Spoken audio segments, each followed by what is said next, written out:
So today's question is, let a1, a2 and so on till b a of n be a sequence of real numbers. With a of n plus 1, this relation is given with a of n, that is equal to a of n plus root over 1 plus a n square. One more thing is given here, that is a naught is equal to 0.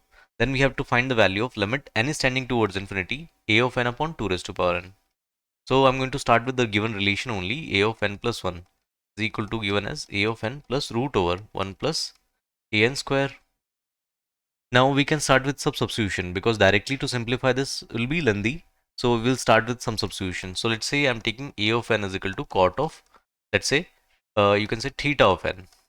Now the reason is why I'm taking cot, I'll show you just now. You can start with tan of n. There's nothing wrong in that. You can start taking a of n as tan of theta of n. So I'm starting with cot. I'll tell you why I'm starting with cot. So a of n plus 1. At the moment I substitute, I'll get this as cot of theta of n plus root over, I can directly put here 1 plus cot square theta is cosec square theta, and root over that will be cosec of theta of n, as you can see here. Now a of n plus 1, here I can write this as, if you take LCM, you'll get this as 1 plus cos of theta of n whole divided by sine theta of n. Now let's simplify this. So I can write this as 2 cos square theta of n divided by 2. Similarly, in denominator, I can write this as 2 sine theta of n divided by 2. And then cos of theta of n divided by 2. Now I think 2 and 2 will cancel out here. Cos theta of n by 2 and cos theta of n by 2 will cancel out. So from here we got a of n plus 1 as, you can say, cot of theta of n divided by 2 here. So this will be our relation which I'm going to use in order to calculate the next a of n's here. And one more relation, this relation I'm going to use in the question. So let's say this first relation and this is the second relation. Now I'm going to start with the values. So let's start with the first value, that is a naught. A naught is given as 0. So through this relation I can calculate a1. So a1 will be the moment you plug the value here in this relation, I think we'll get the values. So the value will be, I think the value will be 1 here. Now a1, according to the first relation from first, I think we can write this as, this is equivalent to cot of theta of 1 is equal to 1. So from here we got theta of 1 as pi by 4.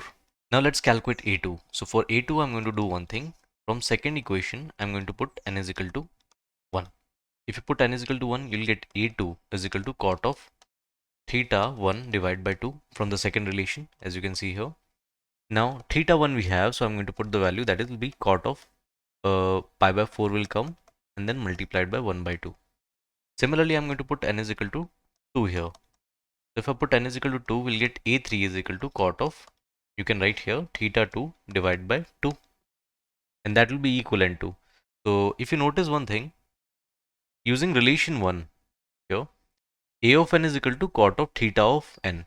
So a2, can I write a2 as cot of theta 2? And then immediately I can compare. So we'll get theta 2 will be equal to pi by 4 into 1 by 2. Similarly, I'm going to write the same thing here, a3. So a3 will be equal to here cot of theta 2 we got, so pi by 4 and 1 by 2 square here. Now if you notice one thing, with a2 1 by 2 raised to power 1 is coming, with a3 1 by 2 square is coming. Similarly, I can generalize a of n here. So a of n can be generalized as cot of pi by 4 multiplied by 1 by 2 raised to power n minus 1, 1 less will come. So we got a of n in the terms of cot here. Now this will help us a lot in order to calculate the limit, because in limit we need a of n. Let me erase this. Now in order to calculate the limit, I'm going to plug the value of a of n in the limit. So we'll get limit here, limit n is tending towards infinity. Now the value of a of n is cot of pi by 4 multiplied by 1 by 2 raised to power n minus 1, and whole thing is divided by 2 raised to power n here. Now I'll do one thing. I'll create 2 raised to power n minus 1 in denominator. So minus 1 here, that means I'm dividing by 2. So I need to multiply by 2 in denominator, like this. I'm going to do one more thing here, that is, let from here out from our side only, let 2 raised to power 1 by 2 raised to power n minus 1. Let's say this is equal to theta from our side. And as you can see, if n is tending towards infinity, then 1 by 2 raised to power infinity is tending towards 1 by infinity, and 1 by infinity is tending towards 0. So if n is tending towards infinity, theta will tend towards 0. So I'm changing the limit in the terms of theta. So we'll get here limit theta is tending towards 0.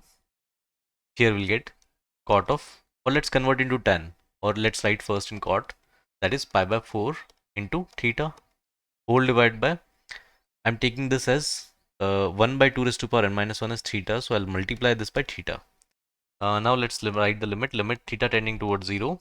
I can write this as theta divided by tan of pi by 4 multiplied by theta. Now as you can see, as theta tending towards 0, this whole angle is tending towards 0. So let's multiply and divide by pi by 4 here. I'm multiplying by pi by 4 and I'm dividing by pi by 4 here. Now I forgot to carry the 2 which I have introduced from my side. So multiplied by 1 by 2 here and multiplied by 1 by 2 here. So if we solve this limit, we'll get the limit as, here this limit, tan theta by theta, theta tending towards 0 will be equal to 1. This I'm going to cancel out with 2 and 4, and here we'll get 2 by pi. So 2 by pi will be the value of limit. This will be our final answer, and that will be all.